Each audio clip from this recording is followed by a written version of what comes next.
الرحمن الرحیم اللہ اکبر اللہ اکبر اللہ اکبر لبیک لبیک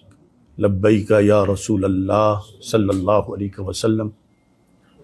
رضیت باللہ ربا وبالاسلام دینا وبمحمد صلی اللہ علیہ وسلم نبیا ورسولا الحمدللہ رب العالمین والصلاة والسلام علی سید المرسلین خاتم النبیین وعلی آلہ واصحابہ اجمعین۔ سب سے پہلے بندہ ناچیز آپ تمام حضرات کا شکر گزار ہے۔ آج لاہور کی سرزمین پر سیدنا داتا گنج بخش جویری قدس سر العزیز کے زیر سایہ علم و حکمت کے بڑے بڑے آفتاب و مہتاب اس بزم میں رونق افروز ہیں، اور سب سے پہلے میں سادات کرام کا شکر گزار ہوں کہ وہ اپنی برکتوں کے ہمراہ رونق افروز ہوئے، اور پھر یہ عظیم ہستیاں جو ہزار علماء کرام کے استاذ ہیں، اور خصوصی طور پر حضرت قبلہ مفتی محمد منیب الرحمن صاحب ہزاروی، جو نہایت ہی علالت کے باوجود سفر کی صعوبتیں برداشت کرتے ہوئے یہاں تشریف فرما ہوئے۔ یقیناً اس وقت آپ اہل سنت و جماعت کے لیے ایک صاحبان کی حیثیت رکھتے ہیں۔ اللہ تبارک و تعالی آپ کا سایہ تا دیر سلامت فرمائے۔ آج کی اس نشست کے لحاظ سے علامہ محمد عبدالرشید اویسی صاحب میزبان کی حیثیت میں ہیں، اور اس کے خصوصی جو محرک ہیں وہ مناظر اسلام حضرت پیر سید محمد مظفر حسین شاہ صاحب رضوی زیدہ شرفو ہیں۔ میں فرداً آپ تمام حضرات کا شکر گزار ہوں کہ آپ نے اس اہم دینی مسئلہ کے لیے اپنا وقت نکالا اور یہاں پر بنفس نفیس رونق افروز ہوئے۔ مسئلہ فدق پر روافظ کے رد میں گفتگو کرتے ہوئے جو میں نے یہ کلمات بولے تھے، جب مانگ رہی تھیں تو خطا پر تھیں، یہاں لفظ خطا سے میری مراد قطعی طور پر خطائے اجتہادی ہی تھی، جس پر کلام کا ماقبل، جس میں سیدہ پاک رضی اللہ تعالی عنہا کو محفوظہ کے لقب سے ذکر کیا گیا ہے، اور کلام کا مابعد بھی دلالت کرتا ہے، جس کی میں نے بعد میں خود وضاحت بھی کر دی تھی۔ عوام میں جو الفاظ وائرل ہوئے انہیں ماقبل اور مابعد سے کاٹ کے وائرل کیا گیا، چونکہ راحت جان رسول صلی اللہ علیہ وسلم حضرت سیدہ زہرا بطول رضی اللہ تعالی عنہا کے آداب کا معاملہ بڑا حساس ہے، لہٰذا اکابر علماء اہل سنت کے کہنے پر انتشار و اختلاف کے خاتمہ کے لیے یہ الفاظ جب مانگ رہی تھیں تو خطا پر تھیں کے کلمات کو بندہ ناچیز واپس لیتا ہے، نیز محفوظہ عن الخطا کے یہ معنی ہرگز نہیں ہے کہ ان سے کبھی نہ کبھی لازماً گناہ کا صدور ہوتا ہے، خواہ انتہائی نادر ہی کیوں نہ ہو۔ پس محفوظ اللہ تعالیٰ کے فضل سے گناہ سے بالکل محفوظ بھی ہو سکتا ہے، اور سیدہ فاطمہ الزہرا رضی اللہ تعالی عنہا ہمیشہ محفوظ رہیں۔ میری کسی تقریر یا تحریر سے اس کے برعکس مفہوم کا تاثر پیدا ہوتا ہے تو میں اس سے بھی برات کا اعلان کرتا ہوں۔ بے خطا بے گناہ سیدہ زہرا رضی اللہ تعالی عنہا۔ البتہ بعض اکابر سے خطائے اجتہادی منقول ہے، اور وہ محفوظ ہونے کے منافی نہیں ہے۔ اب بھی کسی کو میری اصل گفتگو میں لفظ اجتہادی کی صراحت نہ کرنا نامناسب معلوم ہوتا ہے، اگرچہ اصول کے مطابق یہ صراحت ضروری نہیں تھی، یا میری کسی تقریر یا تحریر سے میرے بیان کردہ موقف کے خلاف میرے بارے میں کسی بات کا گمان ہوا ہو تو پھر بھی بندہ ناچیز سیدات نساء العالمین و سیدات نساء الجنہ حضرت سیدہ فاطمۃ الزہراء علی ابیہا و علیہ الصلاۃ والسلام کی بارگاہ میں معافی کا خواستگار ہے۔ نیز میں سیدہ پاک رضی اللہ تعالی عنہا کے وسیلے سے دعا کرتا ہوں کہ اللہ تعالی میری ہر لغزش کو معاف فرمائے اور آئندہ بھی فکری کجی اور لفظی زلات سے محفوظ فرمائے۔ روافظ کے چوتھے دعوے کا جواب میں نے اب اجمالی کر دیا ہے کہ اہل السنہ والجماعہ کے نزدیک حضرت سیدہ طیبہ طاہرہ فاطمۃ الزہراء رضی اللہ تعالی عنہا و سلام اللہ علی ابیہا و علیہا سمیت جملہ صحابہ کرام رضی اللہ تعالی عنہم و اہل بیت اعظام علیہم الرضوان معصوم نہیں ہیں، البتہ یقیناً محفوظ ہیں، اور مسئلہ فدق میں حضرت ابو بکر صدیق رضی اللہ تعالی عنہ حق پر ہیں اور مصیب ہیں، معاذ اللہ ہرگز غاصب نہیں ہیں۔ اس دوران اصلاح احوال کے لیے مخلص اکابر میرے پاس تشریف لاتے رہے ہیں، ان سب کا میں صمیم قلب سے شکر گزار ہوں۔ دعا ہے اللہ تعالیٰ اپنے حبیب کریم صلی اللہ علیہ وعلی آلہ واصحابہ وبارک وسلم کے طفیل ہمارے مابین محبت و احترام کا رشتہ قائم فرمائے اور ہم سب کو یک زبان ہو کر اور یکسو ہو کر دین حق، اسلام اور مسلک حق اہل السنہ والجماعہ کی اتباع کرتے ہوئے اس کا دفاع کرنے کی توفیق عطا فرمائے۔ بسم اللہ الرحمن الرحیم، حامدا للہ عز وجل سبحانہ وتعالی ومصلیا ومسلما علی رسول اللہ وعلی آلہ الکرام وصحبہ العظام اجمعین۔ حضرت علامہ ڈاکٹر اشرف آصف جلالی زید مجدہ نے جو آپ کے سامنے کلمات ادا کیے، ان کلمات کو اکابر علماء اہل سنت نے قبول کیا ہے اور اس کی تائید کی ہے۔ ان میں حضرت علامہ حافظ محمد عبد الستار سعیدی شیخ الحدیث جامعہ نظامیہ رضویہ لاہور، علامہ مفتی محمد عبد العلیم سیالوی شیخ الحدیث و رئیس دار الافتاء جامعہ نعیمیہ لاہور، علامہ مفتی محمد صدیق ہزاروی سعیدی شیخ الحدیث جامعہ حجویریہ لاہور، علامہ مفتی حبیب احمد نقشبندی مفتی اعظم بلوچستان و محتمم جامعہ اسلامیہ نوریہ کوئٹہ،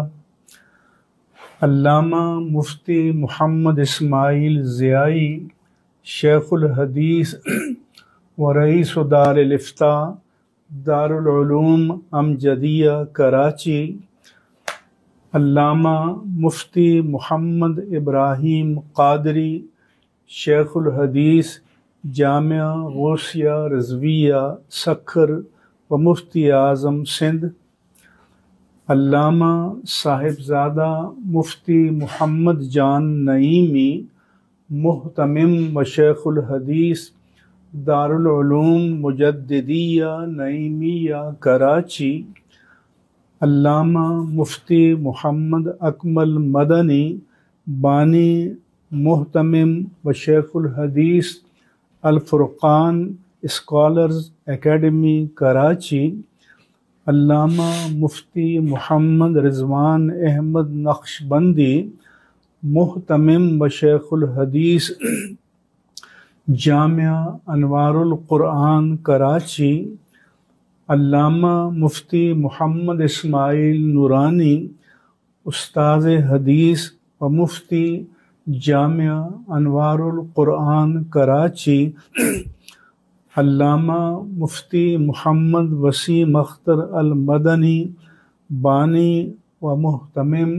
و رئیس دار الافتاء فیضان شریعت کراچی، علامہ ڈاکٹر مفتی حق النبی سکندری الازہری محتمم دارالعلوم صبغۃ الہدیٰ شاہ پور چاکر سندھ،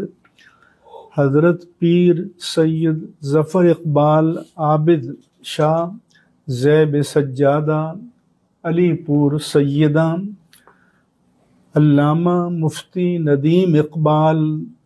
نائب رئیس دار الافتاء دارالعلوم امجدیہ کراچی، مولانا صاحبزادہ ریحان امجد نعمانی محتمم دارالعلوم امجدیہ کراچی، زیغم اسلام علامہ سید مظفر شاہ محتمم و بانی جامعہ علی ابن ابی طالب کراچی و اسلام آباد، علامہ پیر محمد عبد الرشید اویسی بانی و محتمم جامعہ اویسیہ گجرات، علامہ مفتی محمد الیاس رضوی اشرفی محتمم و شیخ الحدیث جامعہ نظرۃ العلوم کراچی، علامہ مفتی محمد سعید قمر سیالوی شیخ الحدیث جامعہ قادریہ رضویہ فیصل آباد، علامہ مفتی احسان اللہ نقشبندی شیخ الحدیث جامعہ مدینۃ العلم گوجرانوالا، علامہ مفتی سید زین العابدین شاہ سجادہ نشین دربار عالیہ شاہ ابو المعالی لاہور و مفتی جامعہ نعیمیہ لاہور، علامہ صاحبزادہ محمد عبد المصطفیٰ ہزاروی محتمم جامعہ نظامیہ رضویہ لاہور و شیخوپورہ، علامہ میاں صغیر احمد نقشبندی سجادہ نشین آستانہ عالیہ کوٹلہ شریف، علامہ میاں تنویر احمد نقشبندی زیب سجادہ آستانہ عالیہ کوٹلہ شریف، علامہ مفتی محمد لطف اللہ نوری شیخ الحدیث و محتمم جامعہ بدر العلوم نور القرآن بصیر پور۔ یہ ان میں سے کچھ حضرات موجود ہیں اور کچھ اس مجلس میں موجود نہیں ہیں۔ ان سب نے اس تحریر کو پڑھا، اس کی توثیق کی، تصدیق کی اور تصویب کیا، اور مشترکہ طور پر اس کے بارے میں یہ شرعی فیصلہ جاری کیا ہے۔ سیدۃ نساء اہل الجنہ و سیدۃ نساء العالمین بدعۃ الرسول سیدہ فاطمہ رضی اللہ تعالی عنہا کے بارے میں ایک بحث کے دوران علامہ ڈاکٹر محمد اشرف آصف جلالی نے ایک جملہ بولا، اگرچہ شرعی طور پر اس میں کوئی بے ادبی نہیں تھی، لیکن مسئلہ کی حساسیت کے پیش نظر اہل سنت و جماعت میں ایک اضطراب پیدا ہوا اور فی ما بین المسلک ایک ناخوشگوار صورتحال پیدا ہوئی۔ بعض اکابر اہل سنت ایک عرصے سے خالص اللہ تعالیٰ اور اس کے رسول مکرم صلی اللہ علیہ وآلہ وسلم کی رضا کے لیے اہل سنت و جماعت کو اس ابتلا سے نکالنے کے لیے کوشاں تھے۔ الحمدللہ علی احسانہ، اللہ تعالیٰ نے ان کی مساعی جمیلہ کو مأجور و مشکور فرمایا اور مندرجہ بالا تحریر کے ذریعے علامہ ڈاکٹر اشرف آصف جلالی نے اپنے اس جملے کو مکمل طور پر واپس لے لیا اور حضرت سیدہ فاطمۃ الزہرا سلام اللہ علی ابیہا وعلیہا سے بھی بصمیم قلب معافی کے خواستگار ہوئے ہیں۔ یہ ان کی حق پسندی کی دلیل ہے، ہم اس پر ان کی تحسین کرتے ہیں اور اپنے سمیت سب کے لیے استقامت کی دعا کرتے ہیں۔ ہمارے نزدیک اہل سنت و جماعت کے مسلمات کے مطابق یہ مسئلہ حل ہو گیا ہے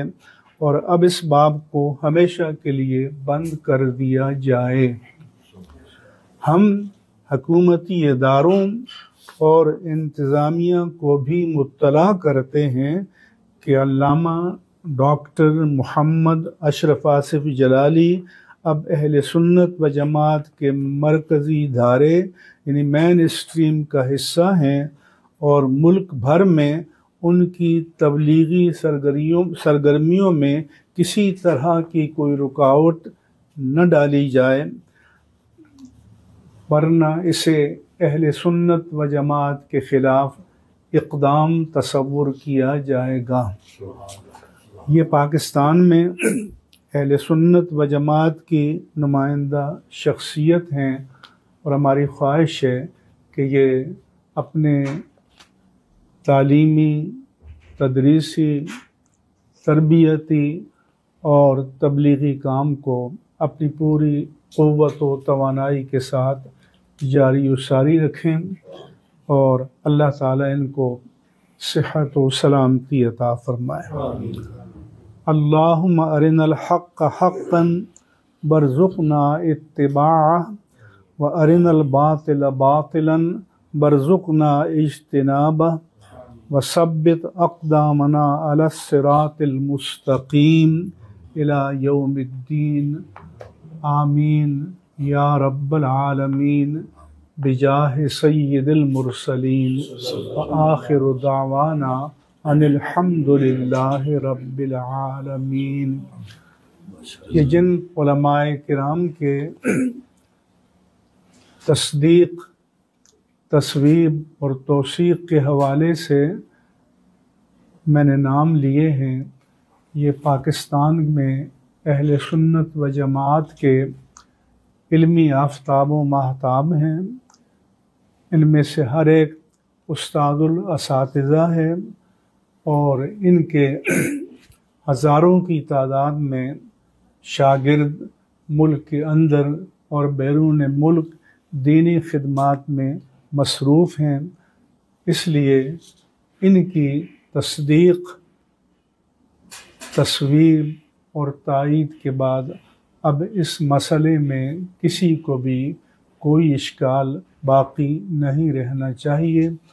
اور ہماری کوشش ہوگی کہ اہل سنت و جماعت کے درمیان جو خلفشار یا انتشار ہے اس کا سد باب کیا جائے اور سب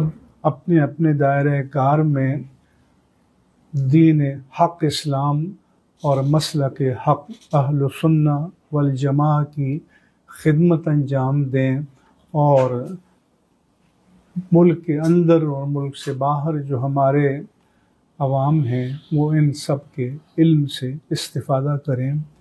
یہ ہماری خواہش ہے۔ اللہ تعالیٰ ان سب اکابر کا سایہ تمام تر صحت و سلامتی کے ساتھ، خیر و برکت کے ساتھ، عزت و آبرو کے ساتھ اور تمام تر علمی، عقلی، فکری، روحانی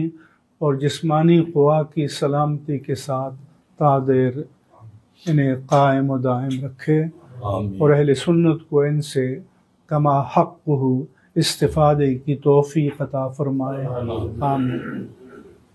الحمدللہ رب العالمین، الصلاۃ والسلام علی سید المرسلین سیدنا و مولانا محمد وعلی آلہ وصحبہ اجمعین۔ دعا کیجیے رب العالمین اخلاص کے ساتھ، نیک جذبے کے ساتھ اصلاح امت اور اصلاح احوال کے لیے جن اکابر علماء اہل سنت، مشائخ اہل سنت اور اہل سنت کے ذمہ دار علماء نے کوششیں کی، کاوشیں کی، محنت کی، وقت صرف کیا، اپنی توانائی اور وسائل کو صرف کیا، اللہ تبارک و تعالی اپنے حبیب مکرم صلی اللہ علیہ وآلہ وسلم کے طفیل ان کی ان مساعی جمیلہ کو اپنی بارگاہ عالی میں مقبول، مأجور اور مشکور فرمائے۔ یا رب العالمین اپنی رحمت کاملہ سے ہمارے ان اکابر علماء اور مشائخ کا سائے عاطفت اہل سنت و جماعت پر تا دیر قائم و دائم فرما، اور یا رب العالمین جس طرح اصلاح اور اخلاص کے جذبے سے یہاں کام لیا گیا ہے، اہل سنت کے درمیان اگر اور بھی کوئی مسائل ہیں، مشاکل ہیں، اہل سنت ان میں مبتلا ہیں، یا اللہ ان کو بھی اسی طرح سے اخلاص نیت کے ساتھ حل کرنے کی توفیق اور سعادت نصیب فرما۔ یا رب العالمین اپنی رحمت کاملہ سے پاکستان اور اہل پاکستان کی حفاظت فرما۔ یا رب العالمین ہمارے دشمن، ہماری امن اور سلامتی کے مخالف ہماری مشرقی اور مغربی سرحد پر اور ملک کے اندر جو دہشت و فساد کا سلسلہ جاری رکھے ہوئے ہیں اور جو پاکستان کو نقصان پہنچانے کے لیے چالیں چل رہے ہیں، یا اللہ ان کی تدبیروں میں ان کی ناکامی و نامرادی کے اسباب مقدر فرما۔ یا اللہ اس پیارے وطن کو پوری شان اور شوکت کے ساتھ تا صبح قیامت ہمیشہ قائم و دائم فرما، اور ہماری مسلح افواج جو ہمارے ملک کے دفاع کے لیے اور داخلی سلامتی کے لیے مصروف عمل ہیں، ان کے لیے کامیابیاں، کامرانیاں اور اپنی غیبی نصرت مقدر فرما، اور یا رب العالمین اپنی رحمت کاملہ سے ہمارے پیارے وطن پاکستان کو اقتصادی مشکلات سے، سیاسی انتشار سے، ابتری سے ہمیشہ کے لیے نجات عطا فرما۔ سبحان ربک رب العزت عما یصفون وسلام علی المرسلین والحمد للہ رب العالمین۔ لکھا تھا کچھ میں نے بھی لکھا ہوا تھا بیچ میں، جی جی نام وام تو نہیں تھا لیکن تھا، پھر وہ سائن وائن بھی کر دیے تھے اخیر میں جب مکمل ہو گیا۔ جی جی تو اس طرح اچھا ہو گیا، ایک مسئلہ جو باعث نزاع بنا ہوا تھا الجھا ہوا سلجھ گیا۔ جو کچھ اتھے طے پایا میری بھرپور تائید انہوں حاصل ہے، اور مفتی صاحب اور بزرگاں دا انہاں دا جو کچھ فیصلہ ہے وہی میرا فیصلہ ہے۔ اللہ تعالیٰ اس فیصلے نو اہل سنت و جماعت دے حق وچ بہترین اور نفع بخش فرمائے۔ اللہ تعالیٰ جلالی صاحب نو بھی ان کی سارے پریشانیاں اور جناب والا جو بھی شریعت دا کم کر رہے ہیں، اہل سنت جماعت دا ترجمانی کر رہے ہیں، اللہ تعالیٰ مزید برکت عطا فرمائے۔ اللہم صلی وسلم وبارک علی سیدنا و مولانا محمد و آلہ و صحبہ اجمعین کما تحب و ترضى۔ اللہم انا نسألک العفو والعافیت والمعافاة الدائمہ فی الدین والدنیا والآخرہ والفوز بالجنت والنجاة من النار۔ اللہم اعنا علی ذکرک و شکرک و حسن عبادتک و خدمت دینک۔ اللہم انصر من نصر دین محمد صلی اللہ علیہ وسلم واجعلنا منہم، واخذل من خذل دین محمد صلی اللہ علیہ وسلم لا تجعلنا منہم۔ اللہم بارک لنا فی علومنا، بارک لنا فی اعمالنا، بارک لنا فی اخلاصنا، بارک لنا فی اخلاقنا، بارک لنا فی نیاتنا، بارک لنا فی مساعینا۔ صلی اللہ تعالی علی حبیبی وآلہ وصحبہ اجمعین۔